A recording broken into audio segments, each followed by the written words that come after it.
participa com a gente dessa conversa, porque é uma caminhada longa, como eu disse, mas ainda assim difícil também, claro, mas com pontos a serem comemorados. Porque há 18 anos, essas mulheres, né, Rafa, assim como essa vítima, podem contar com o rigor maior da lei para penalizar esses criminosos.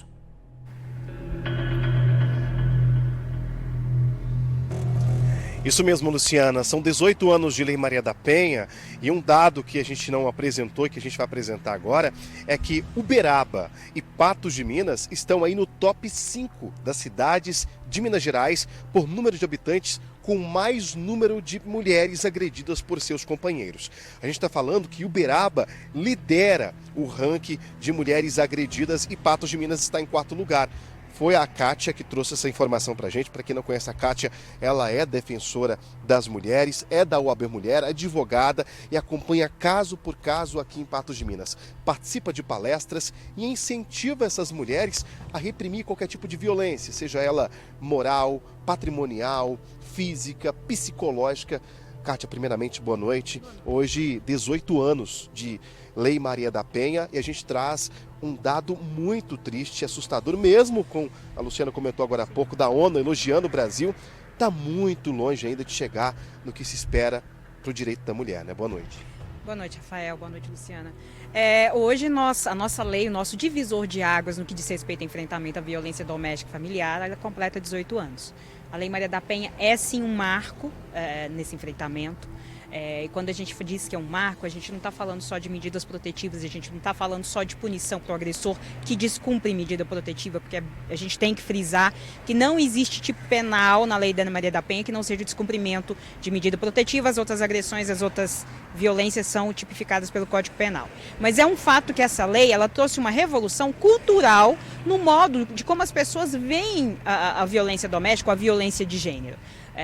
Antes de 2006, antes dessa lei, né, nós tivemos um movimento feminista, nós tivemos o caso da Maria da Penha, que virou, inclusive, teve uma repercussão internacional. O Brasil foi condenado, inclusive, a criar uma legislação própria de enfrentamento em razão desses fatos, movimento, mobilização das mulheres e o caso da Maria da Penha. Mas é um fato que antes de 2006 as pessoas naturalizavam muito mais a violência doméstica. A partir de 2006, o Estado brasileiro, em razão dessa lei, se viu obrigado também a criar políticas públicas de conscientização, de prevenção à violência doméstica. Então, hoje, nós, infelizmente, sabemos que existe, a gente acabou de ver uma matéria em que é no mínimo constrangedora quando a gente vê uma pessoa com medo de sair de casa porque ela tem medo de ser agredida pelo ex-companheiro, mas é um fato que antes de um caso desse, antes de 2006, as pessoas naturalizavam isso. Hoje a gente ouve com indignação, a gente ouve sabendo que isso não pode acontecer, porque aquela relação de poder que antes a gente via com naturalidade, que relação de poder, porque eu preciso dizer para vocês que violência doméstica ou violência de gênero é sim uma relação de poder, é o homem dizendo você é minha, sou eu que te mando, a sua vida, sou eu que tenho poder e decido sobre ela. Ele é o imperador da relação. Exatamente. Hoje a gente entende que isso não pode acontecer. E a gente precisa passar para as pessoas que a erradicação de violência doméstica ou violência de gênero, ela passa necessariamente pelo que a gente chama de igualdade de gênero. Quando as pessoas entenderem que mulheres e homens são iguais, e iguais inclusive em direitos e deveres, e enfim, em comportamento, que a mulher é livre para ser o que ela quiser, que ela é livre para decidir sobre a vida dela, o dia que todas as pessoas entenderem, a gente não vai precisar estar aqui discutindo sobre violência doméstica ou violência de gênero. Doutora Kátia, o que é a violência doméstica? Você disse que ela é dividida por vários núcleos, que a violência, se a mulher soubesse o direito que ela tem, ela saberia como recorrer, né? Mas o que é a violência doméstica? Tá, eu preciso dizer para vocês que violência de gênero, mulheres sofrem violência de gênero todos os dias, ponto. Entretanto, violência de gênero não necessariamente pode ser, a violência doméstica não necessariamente é a violência de gênero, mas uma coisa é diferente da outra, diferente do ponto de vista legal. Porque para efeitos de Lei Maria da Penha, nós temos a violência física, que bateu, sacudiu o braço indevidamente, é violência física.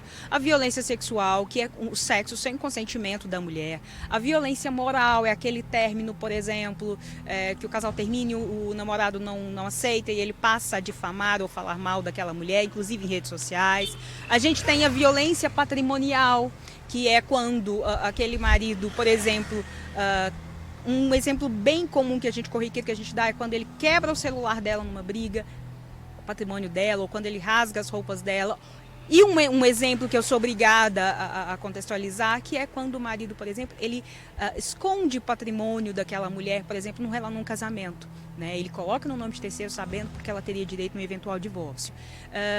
Eu falei e a violência psicológica, que foi a última violência que foi inclusive tipificada no Código Penal e que inclusive eu vi muito dessa última matéria do que é violência psicológica no caso que a matéria que foi exibida.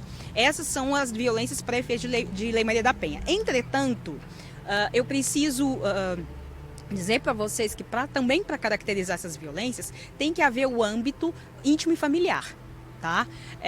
Por exemplo, o pai comete violência doméstica contra a mãe, contra as filhas? Sim. O irmão? Sim. O namorado, o marido? Sim.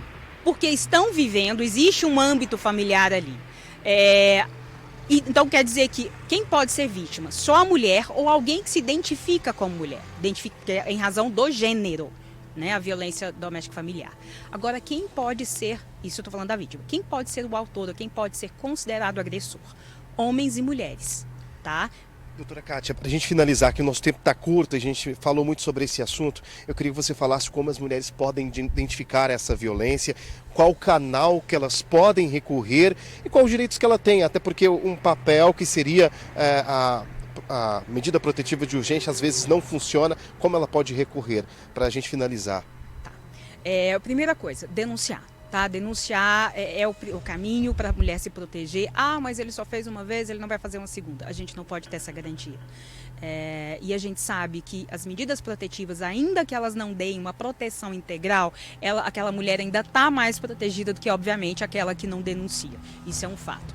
Como ela vai ter ciência se ela está sofrendo algum tipo de violência ou não? É um fato que todo mundo tem intimamente imagina que violência, ou a maioria das pessoas imaginam que seja só quando bate ou quando estupra. Aliás, tem muitas mulheres que sofrem estupro marital e sequer sabem que isso é uma violência sexual, porque elas acreditam que isso faz parte da obrigação, entre aspas, dela enquanto esposa. Mas é conscientização.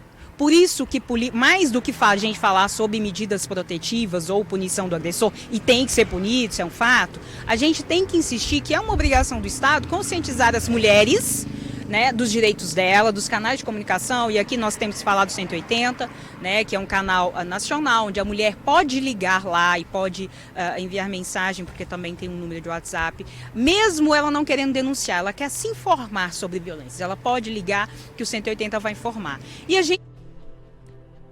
Perdemos a comunicação com a doutora Kátia.